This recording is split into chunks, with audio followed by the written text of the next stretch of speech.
अच्छी है उससे। तो ड्राइंग का भी एक वो जो होता है ना वो, उसके बाद बच्चे बढ़िया तरीके से प्रश्न उत्तर अपने लिखे, फिर हम वाक्य निर्माण जरूर कराएं बच्चों को। आप प्राइमरी लेवल पे देखिए, जब हम शिक्षा हिंदी शिक्षण के उद्देश्यों की बात करेंगे तो उसमें ये तो होता है ना कि भाषा सीखना और भाषा का अधिग्रहण करना, ये तो अलग चीजें है। भाषा सीखना क्या है, भाषा तो बच्चे सीखते ही आ रहा है। जब हम हिंदी की बात करें तो बच्चे को ये भाषा तो आती है, लेकिन उसको जो है ना सॉरी अधिग्रहण उसने एक्वायर तो कर ही रखी है। अब हमें क्या है, बहुत ही सुविचारित तरीके से उसको समृद्ध करना है उसकी भाषा को। तो उसके लिए क्या है कि हमें वाक्य निर्माण जो है ना वो बच्चों को जरूर कराने चाहिए। वाक्य निर्माण हमारे कैसे होंगे, प्राइमरी लेवल पे जो है वो उसी के हिसाब से होंगे, प्राइमरी स्तर के होंगे।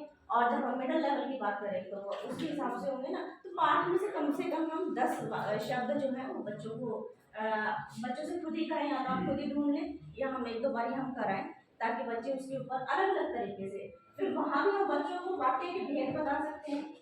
जब हम मिडिल क्लास में जाएंगे तो उसमें बता सकते हैं भी सरल वाक्य, मिश्रित वाक्य, ये संयुक्त वाक्य, बच्चे को पहचान हो जाएगी अपने आप से। उसके बाद फिर हम मौखिक प्रश्न, मौखिक निश्चित रूप से सिर्फ मौखिक रूप से कराने के लिए होते हैं, लिखवाने के लिए नहीं होते हैं। लेकिन हम चाहें, क्योंकि हमें बच्चे की नोटबुक में भी हमें ज़्यादा काम कराना है, हमें राइटिंग प्रैक्टिस भी ज़्यादा करानी है उसके लिखने की, है ना। तो उसके लिए हम उसको मौखिक प्रश्न भी जो है उसमें कर सकते हैं। पहले हम बच्चों से मौखिक रूप से पूछें, उसके बाद हम उसको लिखवा सकते हैं। जबकि शायद हमारी पुस्तकों में ऐसा कोई प्रावधान नहीं है उसका मौखिक प्रश्नों का, लेकिन हम उसमें करा सकते हैं। फिर उसके बाद बच्चे जो है अपने जो प्रश्न उत्तर अभ्यास के हम वो कराएं। उसके बाद हमारी भाषा की बात आती है, वो हम उसमें से करें।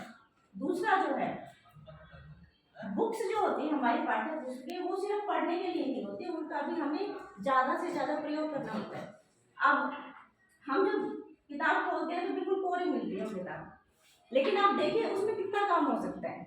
आप ही बताइए, हम उस पाठ्य पुस्तक में जो कंटेंट है उसका यूज़ करके हम क्या क्या काम करा सकते हैं जो हम बुक में ही करा सकते हैं। सबसे पहला तो हम बच्चों को रीडिंग, जैसे हम बच्चों का आकलन करते हैं एक पेन पेपर के माध्यम से, ऐसे हम बच्चों की रीडिंग की असेसमेंट जो है वो हम कैसे करें।